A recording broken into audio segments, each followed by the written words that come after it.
오장미는 내일 새벽 비행기 태워. 정숙희까지 같이.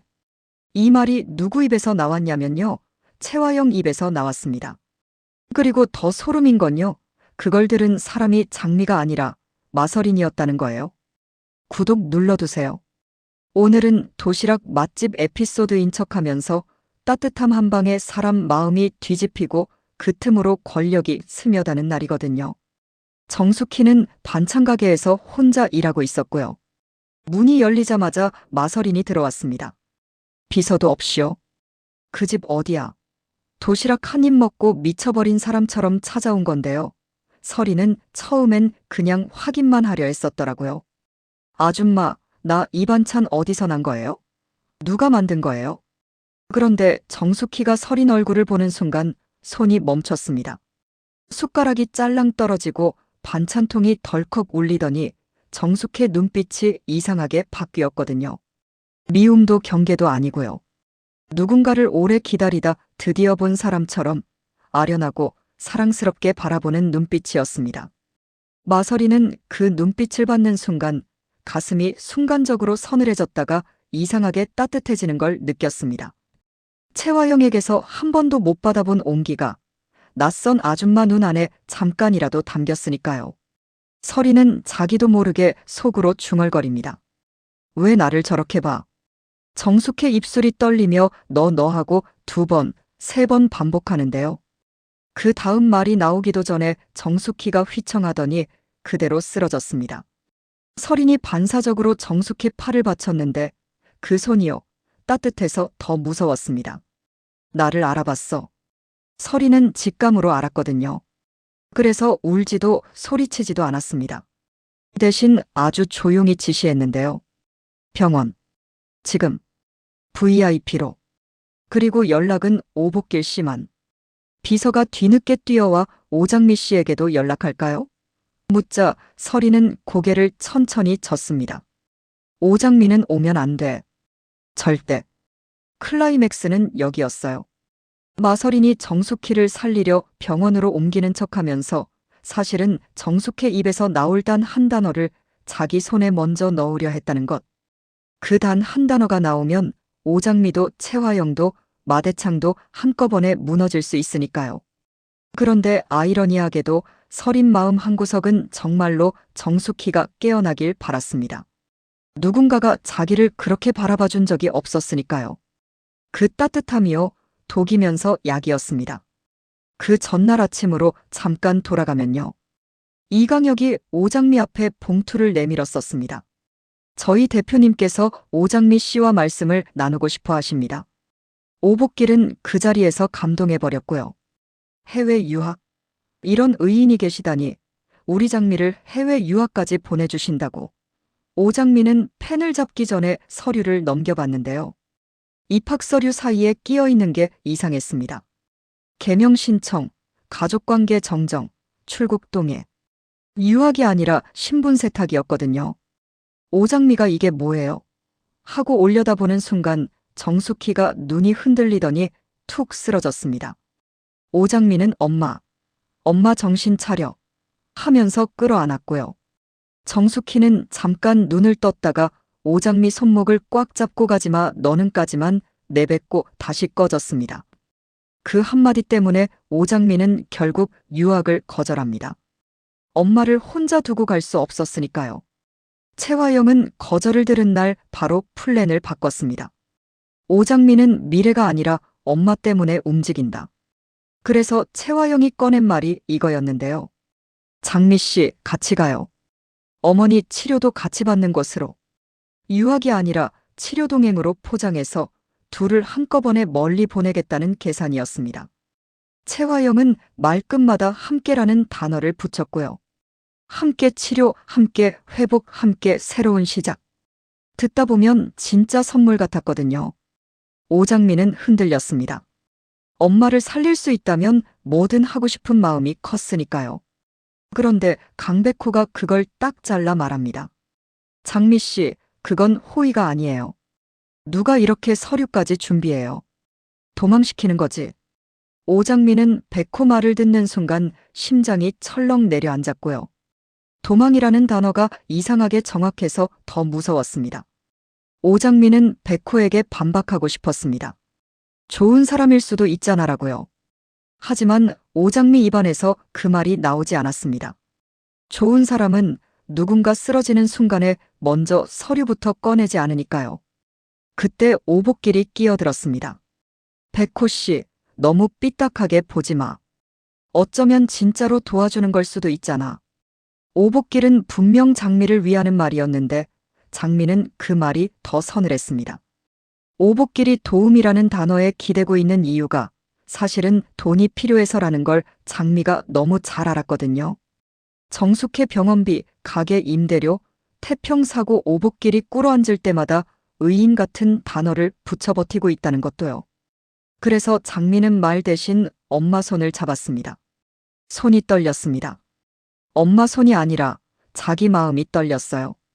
그런데 오장미가 모르는 사이 강백호는 이미 다른 줄을 잡고 있었는데요. 현수막 사건 블랙박스 영상, 그거였습니다. 강백호는 현수막을 치우는 사람들이 이강혁이 아니라는 걸 바로 알았습니다. 손이 거칠고 움직임이 서툴렀거든요. 진짜 손이 아니라 하청손이었습니다. 강백호는 영상을 멈춰 세우다가 한 남자의 손목을 확대합니다. 장갑 틈으로 드러난 얇은 문신 하나. 강백호는 숨이 멎었습니다. 예전에 드림호텔 외주 보안업체 분쟁 사건 맡을 때 똑같은 문신을 본 적이 있는 표시였거든요. 강백호는 바로 들이받지 않았습니다. 들쑤시면 도망가니까요. 대신 심부름꾼들이 들고 있던 봉투 라벨, 차량 스티커, 움직이는 시간대를 하나씩 엮었습니다. 그리고 결국 한 군데로 모였는데요. 드림호텔 뒷문 하청 라인. 그 라인 끝에 지시 문자를 뿌리는 번호가 있었습니다. 저장하면 바로 삭제되는 번호, 답장은 금지, 시간만 찍힌 메시지. 강백호는 그 패턴을 보는 순간 고개가 천천히 돌아갔습니다. 이건 인간의 실수가 없다. 누군가가 시스템처럼 관리한다. 강백호는 심부름꾼 한 명을 조용히 따로 뺐습니다. 누가 시켰는지 말하면 널 범인으로 안 만들게. 남자는 버티다가 드림호텔 세 글자가 나오자 눈이 흔들렸고요. 저는 그냥 문자 받았어요. 돈은 계좌로 쪼개서 들어왔고요. 강백호가 계좌 흐름을 따라가 보니 호텔 계열사가 아니라 대표실 라인에서만 쓰는 총무법무 쪽으로 흘러들어가 있었습니다. 강백호는 그때부터 의문을 품습니다. 이강혁이 직접, 아니면 이강혁은 손이고 머리는 따로. 강백호는 그날 밤 심부름꾼이 문자 받는 위치를 역추적하듯 확인했습니다. 놀랍게도 그 위치가 드림호텔이 아니라 병원 근처로 한번 찍혔었더라고요. 강백호는 화면을 보고 잠깐 멍해집니다. 현수막 서류병원. 세 점이 한 줄로 이어지는 순간이었거든요. 강백호는 그제야 깨닫습니다. 이 사건은 장미를 창피 주려는 게 아니라 장미를 움직이게 만들려는 거라고요. 움직이게 만들려면 장미가 제일 약한 데를 건드려야 하잖아요. 정숙해. 그 이름이 강백호 머릿속에서 세게 울렸습니다. 그래서 사건은 병원에서 한 번 더 터졌습니다. 마서린이 정숙희를 VIP로 올려놓고 오복길만 부른 그 병원. 오복길은 달려오자마자 숨이 찢어질 듯 불안해졌는데요. 숙희야 괜찮아? 장미는 오복길이 묻는 순간 마서린이 아주 예쁘게 웃으며 말합니다. 장미는 오지 마세요. 아저씨가 보호자잖아요. 오복길은 그 말에 순간 멈칫합니다. 보호자라는 단어가요, 위로가 아니라 권한처럼 들렸거든요. 오복길은 정숙의 병실 문을 보며 속으로 결심합니다. 누가 됐든 숙희만 살릴 수 있으면 그 생각이 오복길을 더 위험하게 만들었는데요. 절박한 사람은 거래에 약하니까요. 마서리는 보호자만 부른 이유가 있었습니다. 장미가 오면 정숙희가 장미를 보며 더 크게 반응할 수 있거든요. 서리는 정숙희가 무슨 말을 하든 그 말이 장미에게 직접 가는 걸 막고 싶었습니다. 그리고 또 하나. 서리는 장미가 없는 자리에서만 정숙의 눈빛을 독차지할 수 있었거든요. 서리는 그 사실이 부끄러워서 더 고집을 부립니다. 정숙희가 깨어나는 순간을 마서리는 병실 문 옆에서 기다렸습니다. 마서리는 자신도 이해 못하는 마음이 올라왔습니다. 저 사람이 날 따뜻하게 봤던 게 진짜였으면 좋겠다. 그 마음이 너무 낯설어서 더 집착이 생겼고요. 그런데 정숙희가 눈을 뜨자마자 한쪽으로 시선을 던지고 몸을 떨기 시작합니다. 그 시선 끝에 누가 있었냐면요. 마서린이 아니라 채화영이었습니다. 채화영이 병원에 온 겁니다. 채화영은 대표 얼굴이 아니라 엄마 얼굴로 들어왔습니다. 우리 아이가 놀랐다고 해서요. 그 한마디면 문이 열리는 곳이 병원이었고요. 마서리는 엄마를 보자 반사적으로 작아졌다가 다시 정숙희를 봅니다.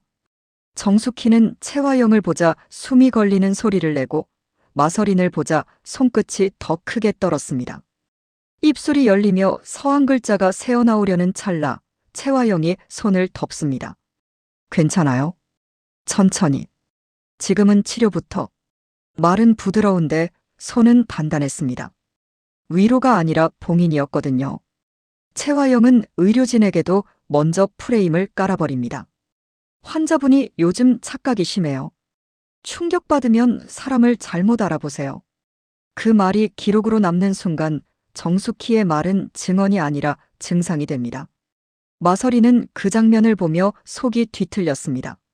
엄마가 자기를 따뜻하게 보지 않는 이유가 사랑이 없어서가 아니라 통제가 사랑보다 먼저라서라는 걸 정숙희 덕분에 또 확인했거든요. 서리는 입술을 깨물며 다짐합니다. 그래도 내가 먼저 듣는다. 복도 끝에서 강백호가 그 장면을 목격합니다. 강백호는 숨을 삼켰습니다. 채화영이 왜 여기 있어? 그리고 강백호 머릿속에서 블랙박스 번호, 법무 라인, 병원 VIP, 출국 서류가 한 줄로 이어졌습니다. 강백호는 확신이 아니라 공포를 느꼈습니다. 이건 우연이 아니라 계획이었거든요. 강백호는 오장미에게 바로 전화하지 않습니다. 오장미가 알면 지금 여기로 달려올 테고 그 순간 채화영이 원하는 프레임이 완성되니까요. 채화영은 병실 밖으로 나와 이강혁에게 짧게 말합니다. 장미는 엄마 때문에 못 움직여. 그럼 엄마를 먼저 관리하면 돼. 이강혁은 감정 없이 고개를 끄덕였고요. 채화영은 오복길을 불러앉혀서 더 달콤하게 말합니다. 복길 씨, 여기서 치료하면 돈이 얼마나 드는지 아세요? 제가 다 책임질게요. 대신 어머니 치료는 해외 전문 센터로 가요. 장미 씨도 같이. 가족이니까. 오복길은 돈이라는 단어에 숨이 풀릴 뻔했는데요. 바로 그때 채화영이 마지막 한마디를 얹습니다. 보호자 서류, 제가 준비해둘게요. 보호자 서류. 그게요. 다시 신분 세탁으로 돌아오는 꼴이었습니다. 장미가 사인하지 않아도 보호자 권한이 움직이면 사람은 움직이니까요. 강백호는 그 말을 듣는 순간 등골이 서늘해졌습니다.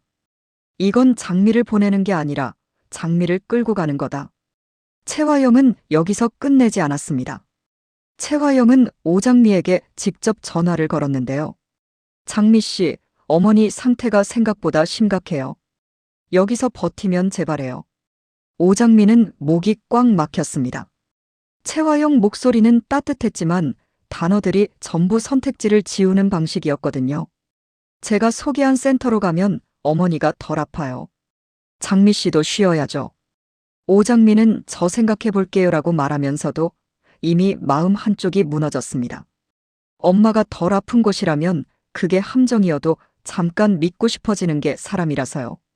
그 전화가 끝나자마자 마서린 쪽에서도 움직임이 나옵니다. 마서린은 병실 문 앞에서 간호사에게 작은 목소리로 묻습니다. 저 아줌마 깨어나면 뭐부터 말해요? 간호사는 환자분이 가족을 찾으실 수 있다고 답했고요. 그 말에 서린 눈이 흔들립니다. 가족? 그 단어가 서린에게는 늘 차가운 단어였으니까요. 서린은 잠깐 망설이다가 결국 다시 차갑게 돌아섭니다. 가족에게 연락하지 마세요. 보호자 오복길 씨만. 따뜻함에 끌려왔다가도 결국 서린은 통제로 돌아갑니다. 엄마를 닮아버린 거죠. 강백호는 병원 밖 주차장에서 휴대폰을 켜고 심부름꾼 번호로 다시 한번 메시지를 던집니다. 답장은 없는데요. 대신 잠시 후 다른 번호로 전화가 와서 딱 한마디를 합니다. 그만 파. 강백호는 그 목소리가 누군지 확신 못했습니다. 그런데 목소리 뒤에 들리는 배경소리, 호텔 로비 특유의 웅성거림이었거든요. 강백호는 전화를 끊고 웃습니다. 이제야 반응하네. 누군가가 움직였다는 건 강백호가 맞는 방향으로 파고 있다는 뜻이니까요. 오장민은 그날 밤 정숙희가 쓰러질 때 들었던 너는을 계속 되감기합니다. 오장민은 스스로에게 묻습니다. 엄마는 나를 보내지 말라고 한 걸까? 아니면 내가 여기 남아있으면 더 위험해지는 걸 알아서 붙잡은 걸까? 오장민은 답을 못 찾습니다. 답을 찾으려고 하면 할수록 채화영이 준비한 서류에서 출국동의 4글자가 눈앞에서 번쩍였거든요. 결국 오장민은 한 가지를 결심합니다. 도망이든 치료든 누가 정하든 엄마가 깨어서 직접 말할 때까지는 아무것도 사인하지 않는다. 그 결심이 다음 날 채화영의 계획을 뒤집는 첫 균열이 됩니다. 채화영은 오장미가 사인 안 한다는 기색을 느끼자 이강혁에게 시간을 앞당깁니다. 센터 예약, 출국 날짜 오늘 밤으로 당겨. 이강혁은 대답 대신 서류 봉투를 다시 챙겼고요. 누군가의 인생은 그렇게 캘린더 한 칸으로 밀려났습니다.